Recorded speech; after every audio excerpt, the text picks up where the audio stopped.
Bismillahirrahmanirrahim. Assalamualaikum warahmatullahi wabarakatuh. Innal hamdalillah nahmaduhu wa nasta'inuhu wa nastaghfiruh wa na'udzu billahi min shururi anfusina wa min sayyiati a'malina. May yahdihillahu fala mudhillalah wa may yudlilhu fala hadiyalah. Asyhadu an la ilaha illallah wahdahu la syarikalah wa asyhadu anna Muhammadan abduhu wa rasuluh la nabiyya ba'dah. Ikhwati fillah, ma'asyaral hadirin hadirat kaum muslimin dan muslimat yang dimuliakan Allah. Kembali kita bersyukur kepada Allah Subhanahu wa taala. Alhamdulillah, pada malam yang insyaallah penuh dengan keberkahan ini kita kembali dimudahkan oleh Allah Subhanahu wa taala untuk bermajelis ilmu. Mudah-mudahan majelis ini bisa mendatangkan ketenangan jiwa, membuat kita bisa mendapatkan doa-doa baik, doa-doa keampunan dari malaikat Allah Subhanahu wa ta'ala. Kita berharap mudah-mudahan umur yang masih diberikan oleh Allah Subhanahu wa ta'ala hendaknya selalu kita gunakan untuk menambah pahala, menambah amal soleh, sehingga setiap saat amal soleh kita catatannya selalu bertambah dan timbangannya semakin berat. Sama-sama kita juga harus berselawat dan salam untuk Rasulullah sallallahu alaihi wasallam. Allahumma shalli ala Muhammad wa ala ali Muhammad. Mudah-mudahan hanya dia yang benar-benar kita tauladani, hanya dia yang selalu kita upayakan untuk dicontoh dan dipedomani, karena tidak ada contoh lain dalam kehidupan kita yang pantas untuk selalu kita kedepankan selain daripada Rasulullah sallallahu alaihi wasallam. Beliau adalah utusan Allah yang sah, sehingga hanya dia pula lah yang pantas untuk kita tauladani. Apapun yang telah beliau sampaikan itu merupakan pesan yang langsung datang dari Allah Subhanahu wa ta'ala. Mudah-mudahan kita dimudahkan untuk istiqamah berada di atas sunnahnya sampai akhir hayat nanti, dan mudah-mudahan di hari mahsyar kita semua bisa mendapatkan syafaat, pertolongan dari Rasulullah sallallahu alaihi wasallam. Amin, amin ya rabbal alamin. Ikhwati fillah, ma'asyaral hadirin wal hadirat rahimani Allahu wa iyyakum. Ini adalah pertemuan yang pertama untuk kajian Maqasidus Sunnatin Nabawiyah. Karena memang kalau untuk Jumat malam, yang malam kedua, Jumat kedua, kita tidak bicara atau kita tidak melanjutkan Al-Qawaidul Arba', karena Al-Qawaidul Arba' itu kita fokuskan untuk subuh. Adapun yang Jumat kedua ini kita akan mencoba untuk melihat sisi-sisi yang berkaitan dengan sunnah atau dengan hadis Rasulullah sallallahu alaihi wasallam, di mana temanya kita sebut sebagai Maqasidus Sunnatin Nabawiyah. Melalui materi ini nanti kita akan coba melihat bagaimana cara yang paling tepat yang dilakukan oleh para ulama di dalam memahami hadis Nabi. Yang terakhir dulu yang kita bahas adalah di antara metode atau cara memahami hadis-hadis Nabi itu adalah memahami hadis dengan mengenali dimensi waktu dan tempat. Ini yang terakhir yang sudah kita bahas. Al-bu'duz zamani wal bu'dul makani. Ketika Nabi mengucapkan sebuah hadis, terkadang memang pemahaman apa yang ada pada yang diucapkannya itu sesuai dengan tempat dan waktu. tempat, seperti yang dulu sudah pernah kita berikan juga beberapa contoh, sebagaimana juga zaman, waktu, masa pada saat Nabi mengucapkan hadis tersebut. Ketika Nabi mengatakan bahwa sesungguhnya kalau seandainya kalian qadha hajat, kalian buang air, fala tastaqbilul qiblah, jangan menghadap kiblat dan jangan pula membelakangi, tetapi hadapkanlah ke barat atau ke timur. Perintah arahkanlah ke barat atau arahkan ke timur, yang penting jangan menghadap. Itu perlu dibawa dimensi tempat. Dimensi tempat. Dan itu hanya berlaku bagi mereka-mereka yang memang kiblatnya tidak ke barat dan tidak ke timur. Sebab Nabi mengatakan kalau kalian qadha hajat jangan menghadap kiblat, tapi arahkanlah ke barat. Kalau orang tinggal di wilayah di mana kiblatnya barat, coba. Contohnya kita selalu menyebut kiblat kita adalah arahnya barat. Sementara Nabi bilang jangan menghadap kiblat tapi arahkanlah ke barat. Gimana kalau seandainya tidak dibawa di situ dimensi tempat? Nah, oleh karena itu hadis itu hanya berlaku untuk mereka yang arah kiblatnya tidak ke barat dan tidak ke timur, seperti Ahlul Madinah. Dan Nabi mengucapkan hadis itu adalah di Madinah, di hadapan para sahabat-sahabat yang berada di kota Madinah. Nah, itu maksudnya dimensi tempat atau dimensi waktu. Itu yang terakhir yang kita bahas. Sekarang kita akan lanjutkan poin yang berikutnya. Bagaimana metode dalam memahami hadis pada poin yang berikutnya. Yang kalau di sini poin yang kelima, nomor yang kelima. Bahwa sesungguhnya memahami hadis Nabi mestilah sejalan dengan maqasidul hadis.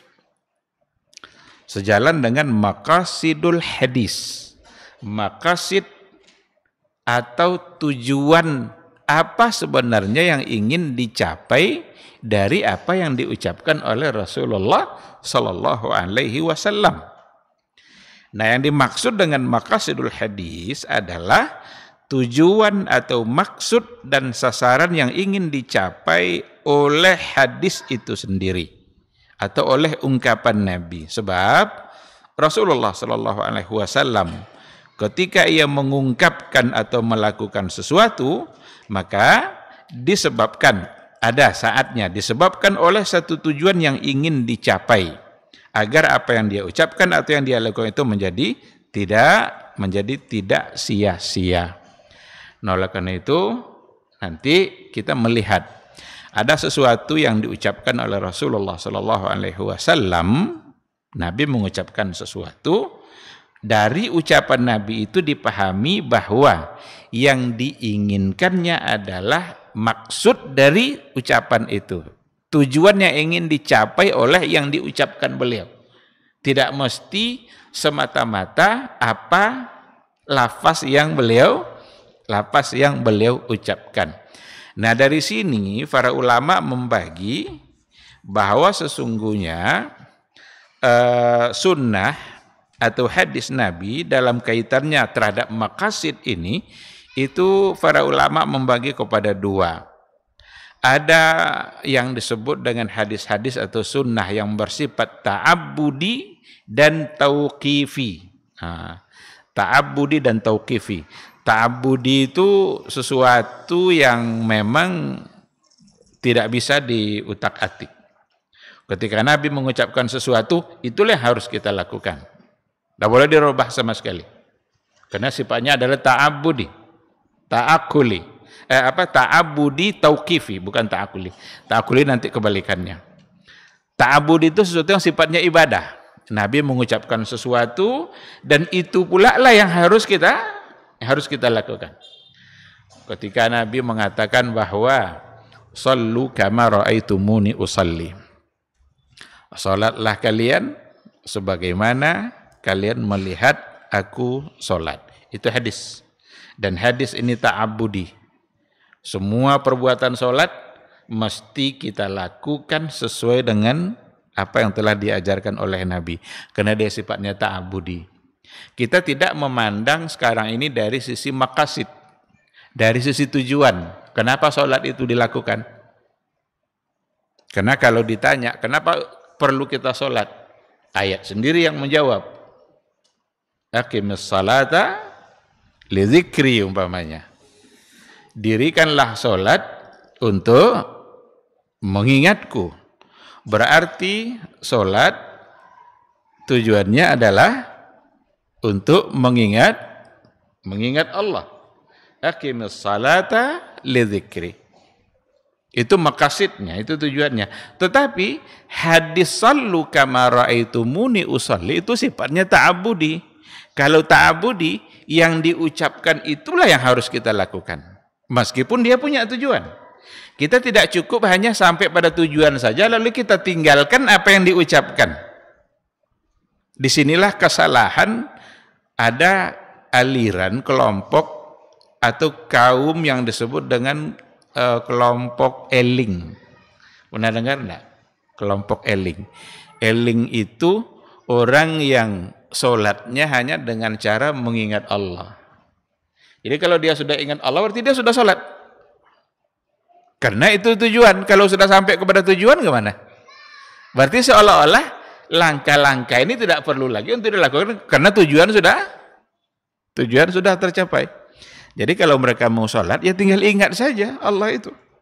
Kalau sudah ingat, berarti mereka sudah sholat.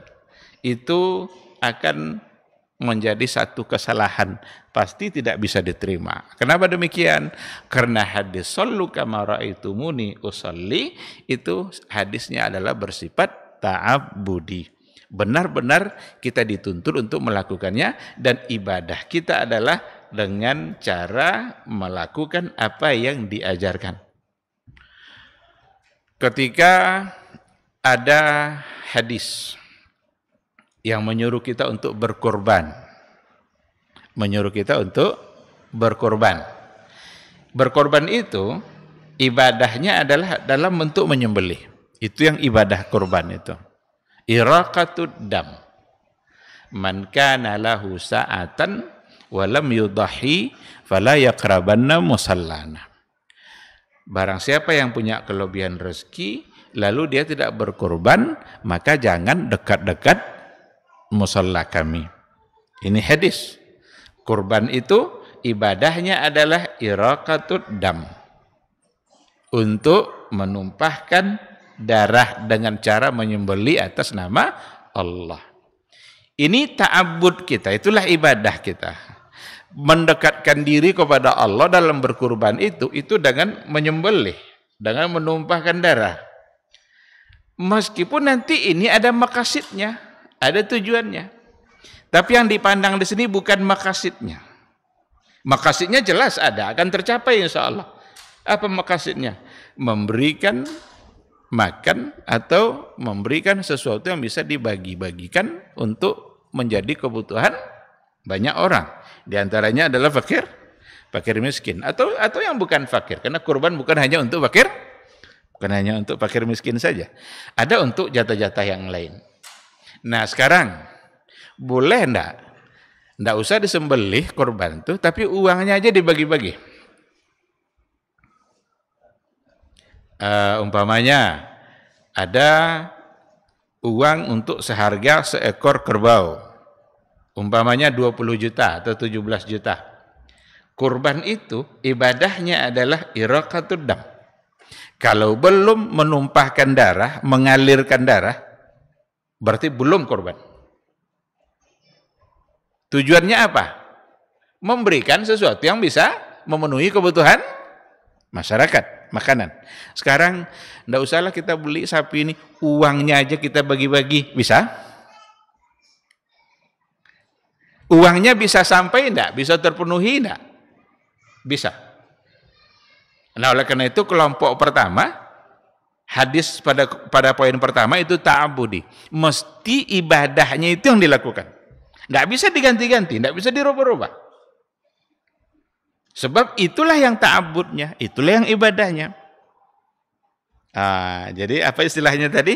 Ta'abudi atau sifatnya adalah tauqifi. Ini banyak sekali nanti contohnya. Dan tidak bisa kita utak-atik itu. Kenapa subuh 2 rakaat? Kenapa sholat zuhur itu kenapa mesti ba'da zawal? Harus tergelincir dulu matahari. Kalau sebelum zawal kok belum boleh zuhur? Nah, bukan sesuatu yang menjadi kerja kita. Karena itu sifatnya adalah tauqifi. Ini pada poin yang pertama. Gitu juga nanti dengan akikah umpamanya. Akikah itu ibadah dalam bentuk menyembelih. Ada ketentuan-ketentuan yang diatur oleh agama kita. Kalau ditinggalkan menyembelihnya, berarti belum akan disebut sebagai ibadah akikahnya. Paling ya sekedar syukuran. Kalau syukuran ya bisa saja. Itu kita yang menyebutnya sebagai ibadah syukuran. Tapi kalau yang akikah yang syar'iyahnya itu adalah iraqatu ad-dam. Mengalirkan darah dengan menyembelihnya atas nama Allah. Ini pada poin yang pertama. Yang kedua, ini hubungannya dengan kajian kita.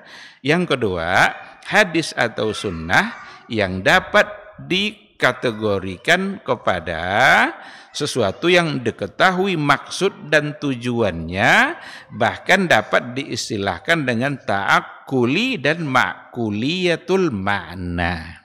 Ini istilah-istilah dalam usul fikih ini sebenarnya.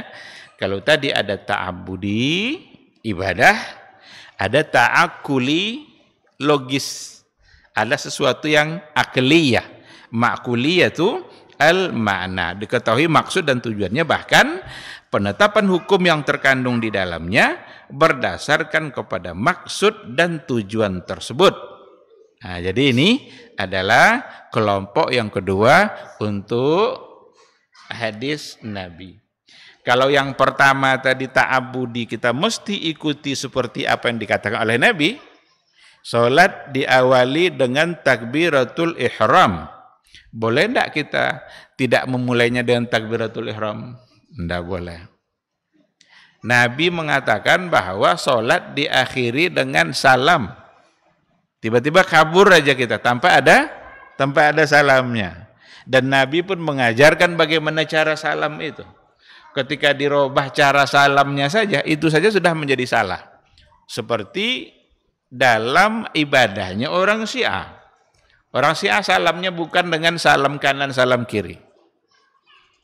Tetapi mereka dengan melakukan menepuk paha 3 kali. Ya nampak nanti ada orang yang sholat tepuk paha 3 kali dan lalu pergi dia. Itu Syiah. Karena begitulah dalam fikihnya Syiah itu. Berarti mereka sudah merubah. Yang Nabi tidak melakukan seperti itu. Padahal ini adalah sesuatu yang sifatnya ta'abudi, tauqifi. Nah, tapi pada poin yang kedua, yang dipandang adalah bukan semata-mata apa yang diucapkan, bukan semata-mata apa yang dilakukan, tapi yang dipandang adalah tujuan untuk apa, kenapa Nabi mengucapkan atau kenapa Nabi melakukan. Nah, jadi yang dipandang pada poin yang kedua ini adalah sesuatu yang bersifat maqasid atau tujuan dari hadis yang diucapkan oleh Rasulullah sallallahu alaihi wasallam. Apa contohnya?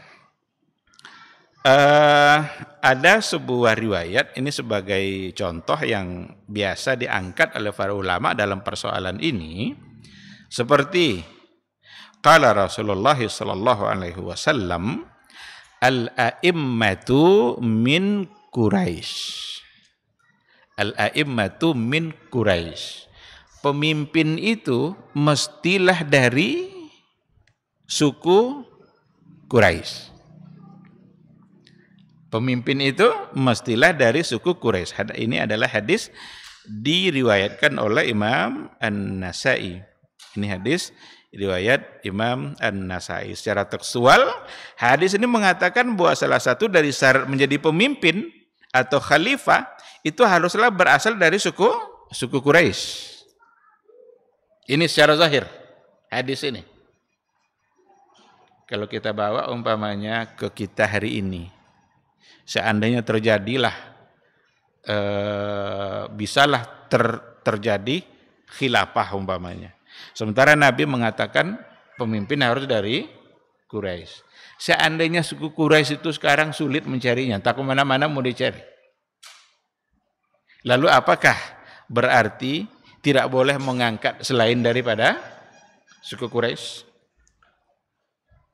Oleh karena itu, yang dipertanyakan oleh para ulama atau yang dianalisa oleh para ulama adalah kenapa Nabi mengucapkan bahwa al-a'immatu min Quraisy. Dan kita tengok memang a'immah itu di awal terus itu memang rata-rata dari Quraisy. Kenapa Nabi mengatakan seperti itu? Jadi salah satu dari apa yang pernah dijelaskan oleh seperti Ibnu Khaldun umpamanya, salah seorang dari sosiolog, ahli sosiologi Islam, ulama Islam yang sangat mengerti dengan kondisi-kondisi masyarakat.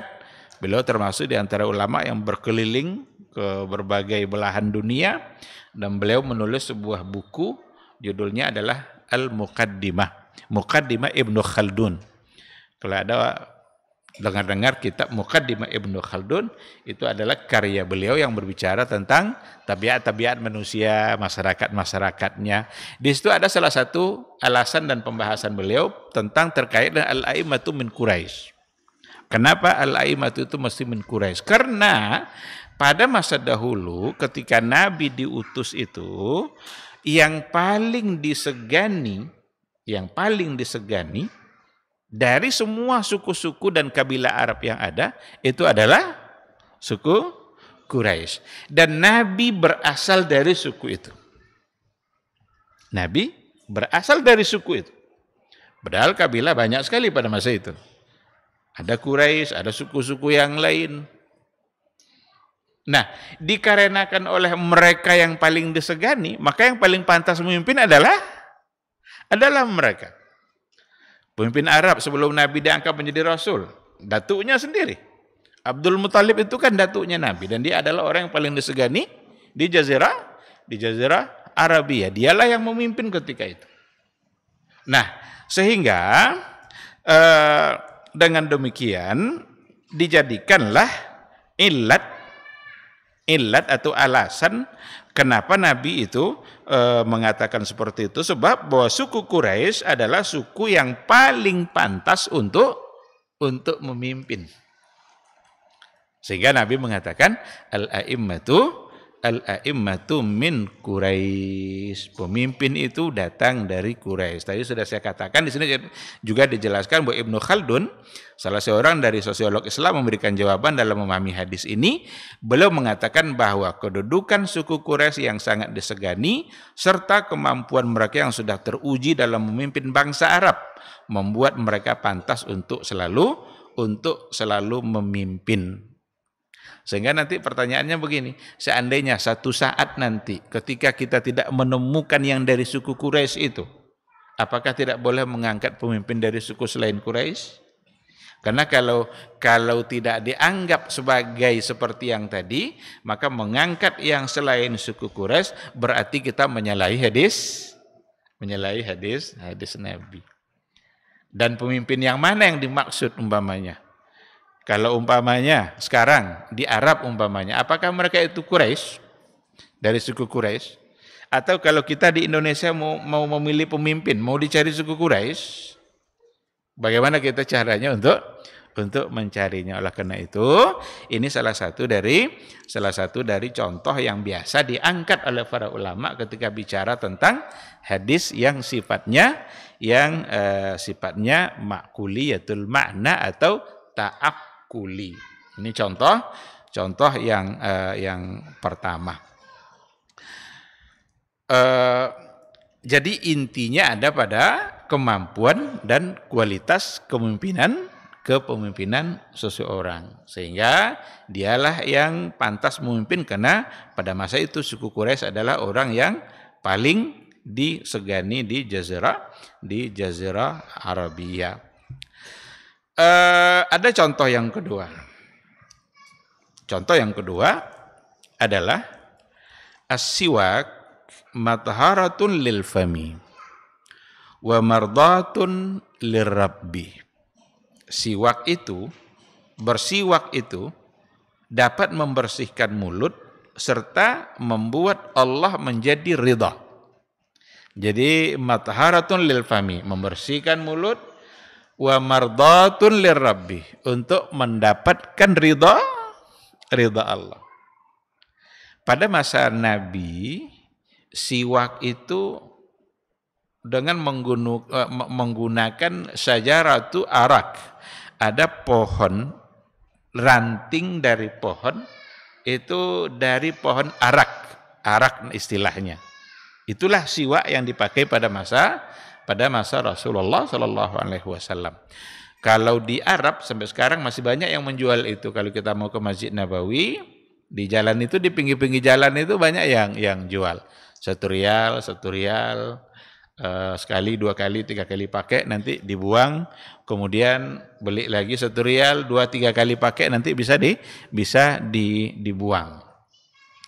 Kalau di kita, jarang kita menemukan orang menjual siwak dalam bentuk kayu.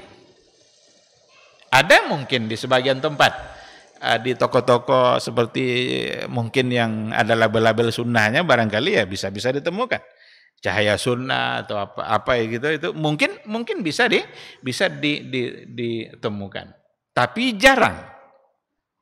Nah, sekarang pertanyaannya adalah, ketika Nabi mengatakan as-siwak, siwak itu kalau bentuk perbuatannya bersiwak.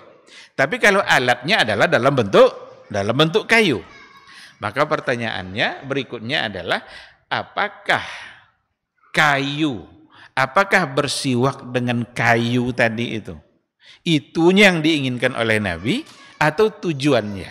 Nah, ini dia. Tujuannya tadi apa?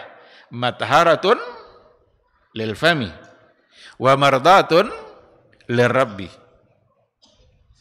Membersihkan dan mendapatkan ridha Allah. 2 tujuannya. Coba, dalam seminggu ini, siapa yang bersiwak pakai kayu? Dalam seminggu ini.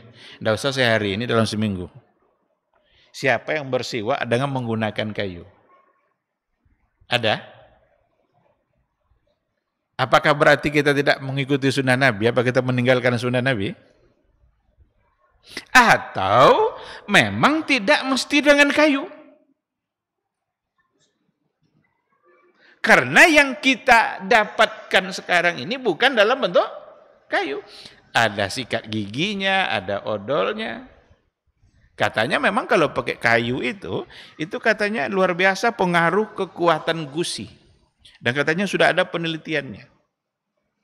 Bagus memang. Kalau seandainya dapat lalu gunakanlah.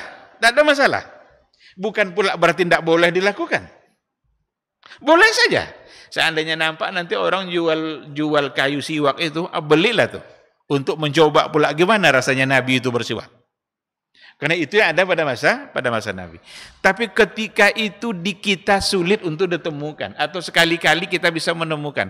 Barangkali dapat hadiah dari orang pulang umroh, mungkin sekali-kali ada kawan pulang umroh dikasih hadiah. Lalu kalau tidak ada kayu tadi, apakah kita tidak bisa mendapatkan mardatul lirabbi dengan matharatul lilfami, ridha Allah? Ini yang dimaksud memang dengan sunnah atau hadis yang dipandang dari sisi maqasidnya, dari sisi tujuannya. Karena tujuannya adalah membersihkan mulut dan mendapatkan ridha Allah. Bukan fokus hanya pada kayunya. Sebab kalau seandainya sunnah ini fokus pada kayunya, niscaya kita akan kesulitan untuk melaksanakan sunnah yang satu ini. Karena kita tidak menemukan kayu itu atau menemukan sekali-kali saja ketika mendapatkan hadiah dari kawan-kawan yang pulang dari umrah. Tapi perlu dipahami ini baik-baik, jangan salah dalam memahami ini. Kita tidak sedang menolak apa yang dilakukan oleh Nabi. Cuma Nabi sendiri yang menyebutkan tujuan kenapa melakukan itu. Dan di satu sisi di kita sulit untuk mendapatkan bahan yang dulu digunakan oleh Rasulullah Shallallahu Alaihi Wasallam. Nah, disinilah nanti di dalam beribadah ada yang namanya ghayah, ada yang namanya wasail. Ada namanya ghayah, ghayah itu tujuan. Wasail itu adalah sarana. Kalau tujuan, kita tidak bisa rubah. Tujuan yang ditetapkan oleh Nabi, mesti itu tujuannya. Karena untuk itulah kita diminta melakukan, untuk mencapai tujuan tadi. Tetapi kalau sudah sampai pada tataran sarana, atau pada bagian wasail, nah dalam hal ini barangkali ya ada saatnya di mana sarana kita berbeda dengan apa yang dilakukan oleh Rasulullah Shallallahu Alaihi Wasallam.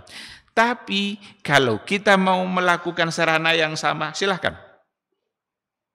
Kalau kita ingin melakukan itu, tapi bukanlah menjadi sebuah keharusan. Hanya itu saja untuk mendapatkan ridha dari Allah Subhanahu wa taala. Karena memang kalau kita tengok Nabi itu salah satu dari kesukaannya adalah siwak. Berdasarkan hadis Aisyah Ummul Mukminin, Nabi itu kalau masuk ke rumah itu saja itu diawalinya dengan siwak. Nabi kalau bangun dari tidurnya, dia yang pertama lakukan adalah juga siwak. Dan ada di antara hadis Nabi yang juga mengatakan, laula an asyqa ala ummati la amartuhum bisiwaki inda kulli wudu, inda kulli salah. Kalaulah bukan karena memberatkan bagi umatku, niscaya akan saya perintahkan mereka untuk bersiwak setiap kali berwudu atau setiap kali mau sholat. Kalau mau sholat kan berwudu dulu. Nah, setiap kali berwudu, kalaulah bukan karena memberatkan kata Nabi, akan saya perintahkan umatku untuk bersiwak setiap kali berwudu. Bukankah kita juga setiap kali berwudu juga membersihkan mulut kadang dengan sikat gigi atau dengan yang lain? Ada ide-ide yang muncul. Ada odol itu bahannya diambil dari kayu siwak yang digunakan oleh Nabi itu. Sehingga disebut diberi mereknya siwak. Jadi ada mereknya siwak, bahannya adalah dari kayu yang digunakan oleh Nabi dalam bersiwak. Tidak lagi dalam bentuk kayunya, tapi sudah jadi ada. Itulah kemajuan. Jadi kalau wasail sarana itu bisa berkembang. Dan biasanya kalau kita bicara wasail, tidak masuk di situ kata-kata bid'ah.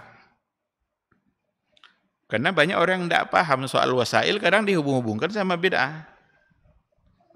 Kalau gitu pakai onta saja haji. Onta itu kan wasilah. Itu sarana. Kita mau haji pakai onta, dulu Nabi jelas pakai itulah yang ada pada masa itu. Tidak bisa dilarang orang hari ini pakai pesawat. Kalian yang suka-suka membid'ahkan itu tidak usah pakai pesawat, pakai onta saja. Ini salah, dia tidak mengerti.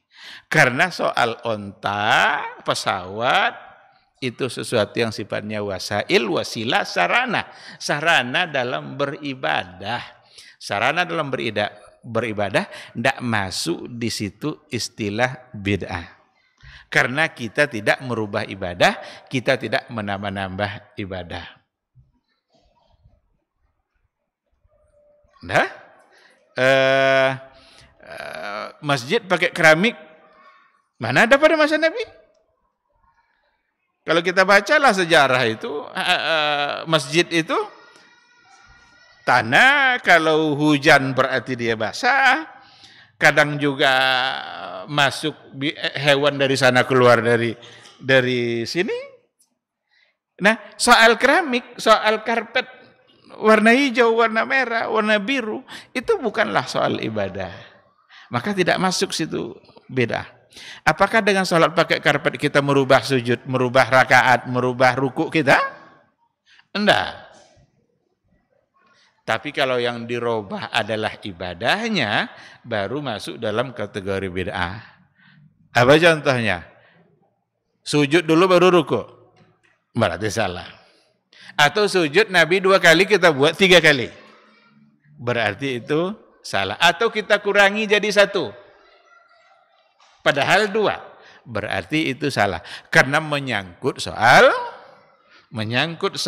zatul ibadah. Soal ainul ibadah.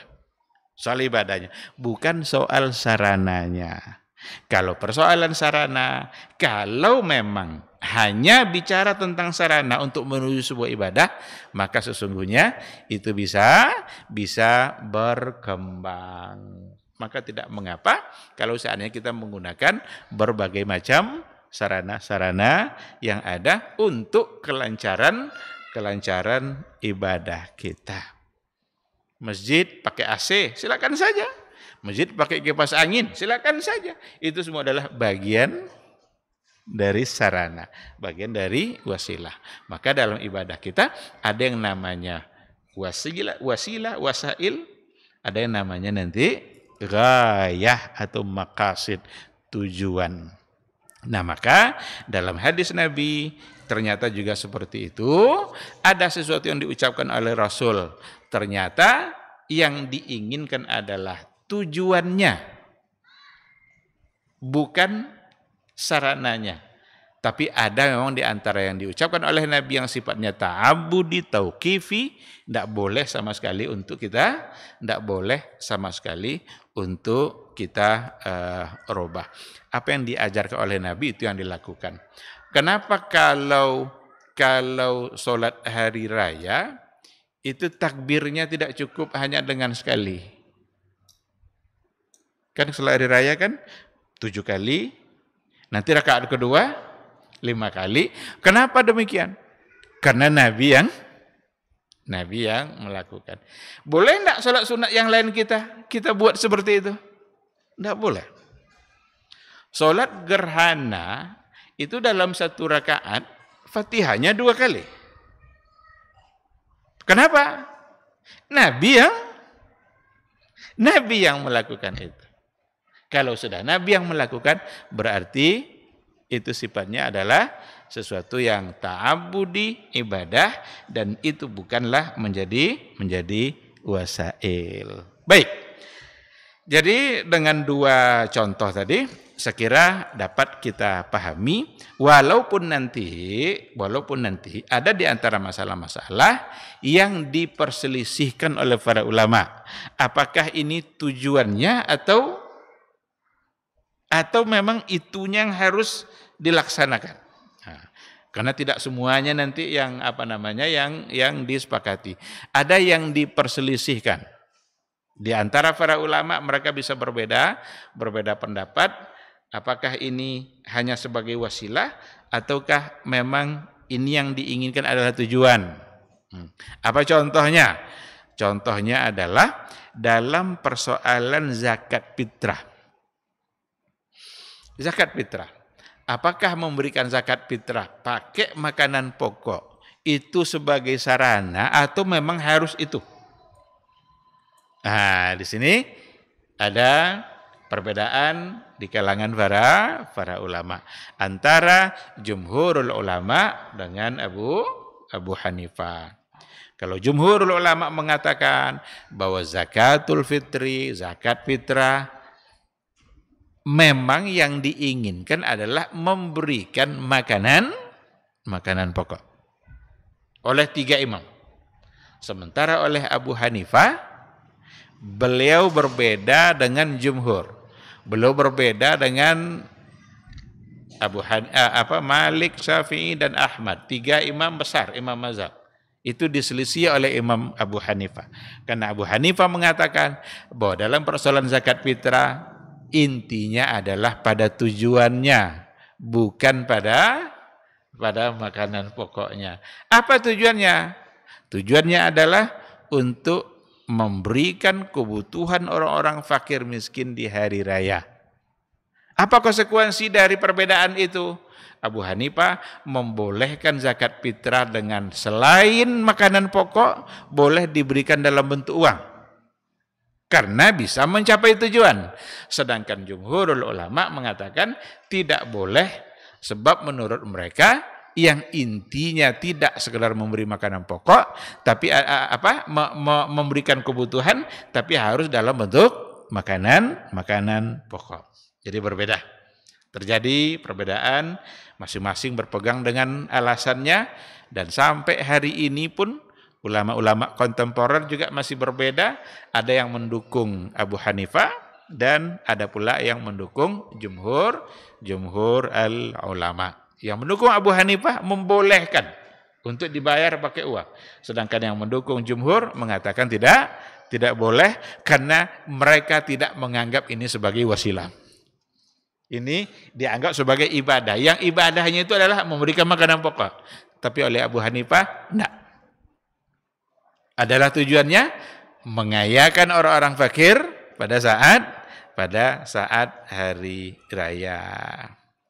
Masuk waktu Isya. Ya, baik, kita jawab dulu suara azan. Salatu wassalamu ala Rasulillah wa ala alihi wa sahbihi wa mawalah. Ikhwati fillah, ma'asyiral hadirin wal hadirat, rahimani Allahu wa iyyakum.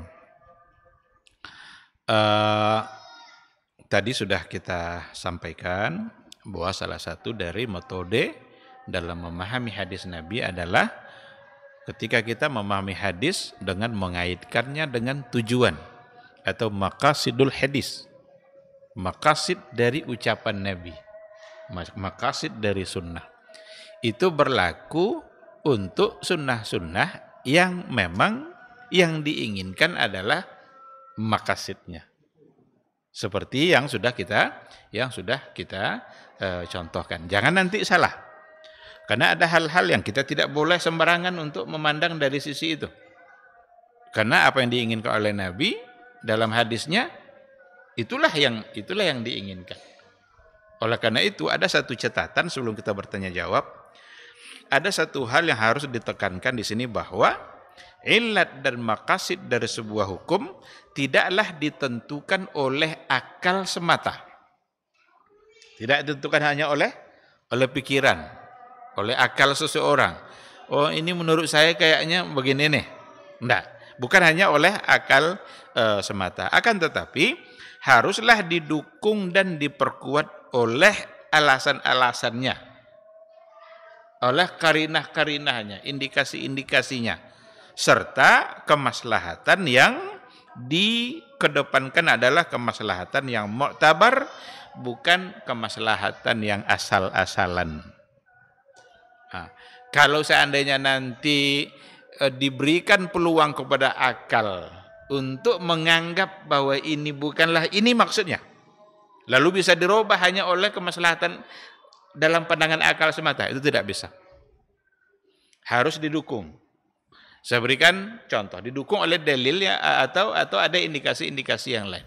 Umpama ketika Allah Subhanahu wa taala mengatur adanya iddah bagi wanita. Ada ilatnya itu. Ada alasannya. Ada maqasidnya. Apa di antara maqasid harus adanya iddah itu? Pertama, untuk mengetahui apakah rahim perempuan itu ada isi atau tidak. Jadi setelah dia bercerai atau setelah suaminya meninggal, tidak boleh perempuan langsung nikah. Ditunggu dulu. Siapa tahu ternyata beberapa hari berikutnya, sebulan, ketahuan kalau dia ternyata adalah hamil. Maka perlu ada iddah. Itu maqasid. Tetapi bukankah sekarang untuk mengetahui hamil itu tidak mesti menunggu berbulan-bulan? Bawa aja ke dokter, lakukan USG, ultrasonografi. Tidak perlu nunggu sebulan. 2 menit tahu. Oh, ternyata wanita ini tidak hamil.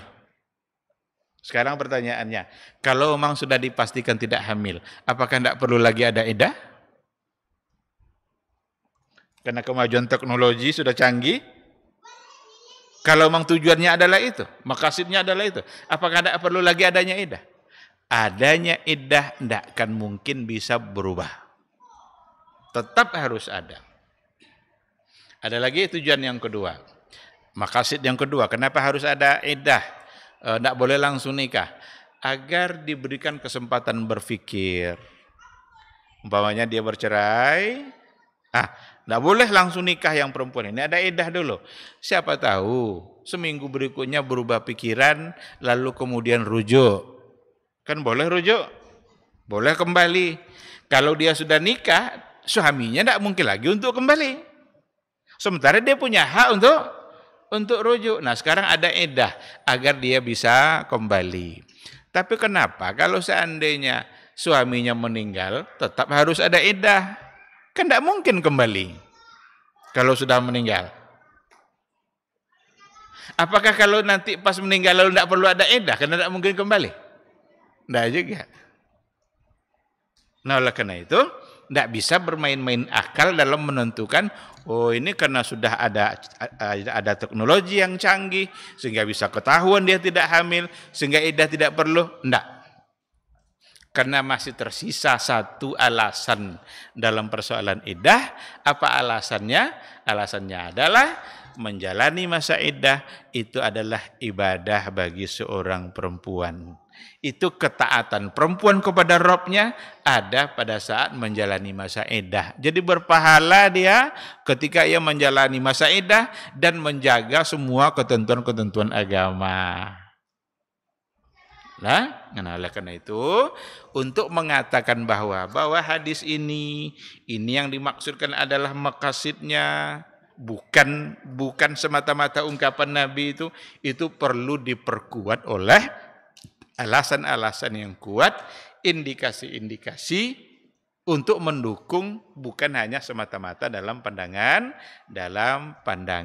akal saja. Nah, kalau tidak seperti itu, nanti orang akan sembarangan dalam memahami sebuah hadis atas nama atau dengan alasan maslahat. Banyak sekali nanti masalah-masalah agama yang akan dirubah hanya sekadar dianggap, oh inilah maslahatnya, oh inilah maslahatnya. Nah, kenapa Abu Hanifah memandang pada zakat fitrah itu bahwa bukan intinya pada makanan pokok? Itu bukan semata-mata dari akal dia. Dia membawa sebuah hadis. Ada hadis yang dia pakai. Apa hadisnya?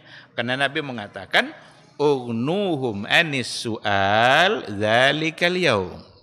Hindarkan fakir miskin itu dari meminta-minta pada hari raya. Inilah hadis yang dipakai oleh Abu Hanifah. Berarti intinya adalah memenuhi kebutuhan fakir miskin, dan itu bisa terpenuhi kalau pakai uang.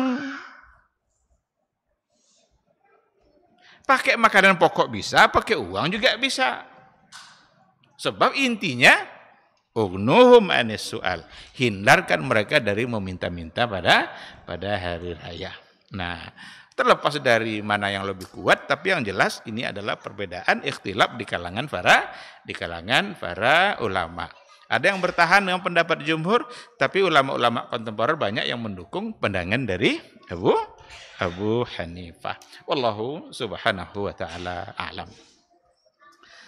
Baik, saya kira ini kajian kita pada malam hari ini. Seandainya ada 1 atau 2 pertanyaan, kalau enggak kita tutup.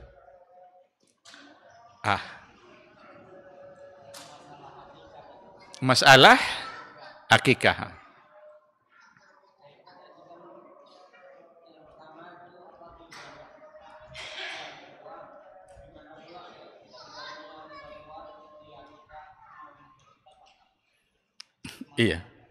Iya, kalau tujuan akikah tidak akan berubah.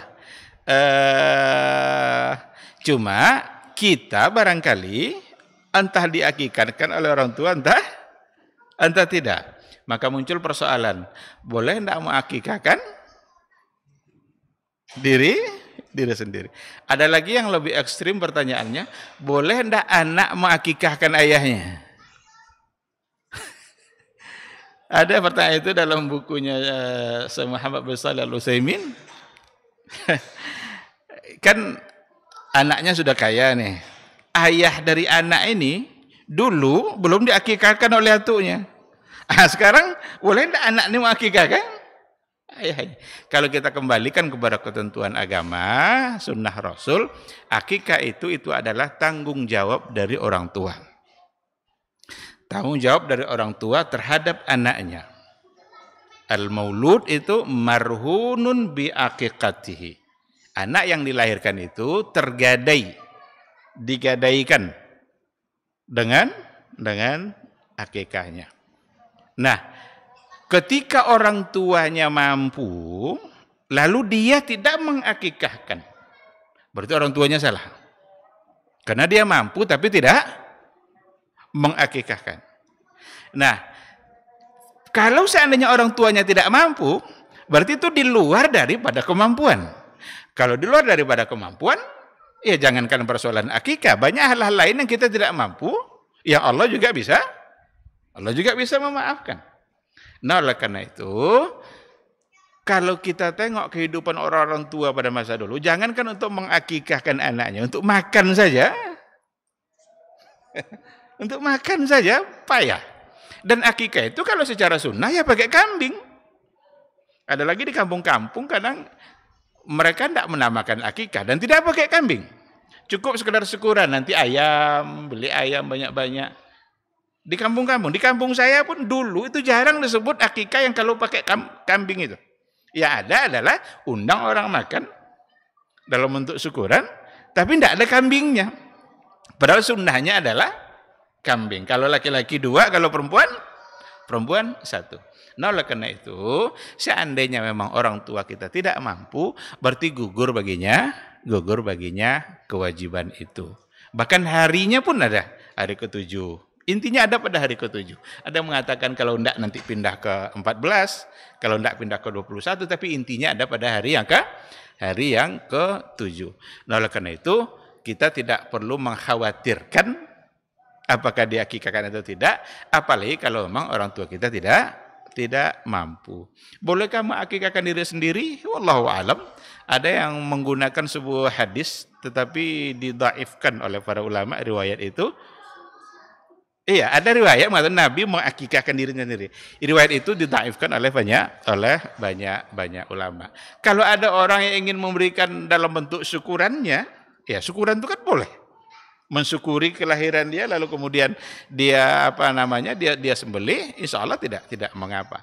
Tapi tentu tidak akan lagi disebut sebagai akikah karena ada ketentuan akikah yang tidak terlaksana. Wallahu subhanahu wa ta'ala a'lam. Baik, saya kira kalau tidak ada lagi kita cukupkan sampai di sini. Insya Allah kita sambung pada pertemuan berikutnya. Nanti kita masuk pada poin memahami hadis Nabi dengan cara melihat posisi Nabi sendiri. Karena Nabi bisa dipandang dia sebagai Rasul, dia dipandang sebagai hakim, dia dipandang sebagai qadhi, bahkan dia dipandang sebagai manusia biasa. Ada hal-hal yang datang dari Nabi, tidak sebagai sunnah, tetapi dari kebiasaan kesehariannya, yang itu yang biasa dia lakukan. Insya Allah kita sambung pada pertemuan yang akan datang. Mudah-mudahan majelis ini, majelis yang diberkahi oleh Allah Subhanahu wa ta'ala, majelis yang bisa menjadi wasilah untuk mendapatkan kemuliaan kita di sisi Allah Subhanahu wa ta'ala. Terima kasih. Subhanakallahumma bihamdika asyhadu an la ilaha illa anta astaghfiruka wa atubu ilaik. Wassalamualaikum warahmatullahi wabarakatuh.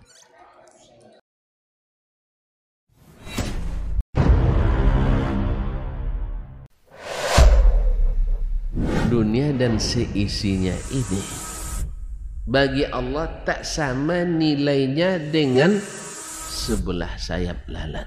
Barang siapa yang beramal untuk akhiratnya, Allah akan cukupkan baginya urusan dunia. Sayati zamanun 'alan nasi As-sabiru fihim qalqabit al-jamarah. Akan ada satu masa di akhir zaman yang berpegang teguh dengan agamanya seperti orang yang sedang memegang bara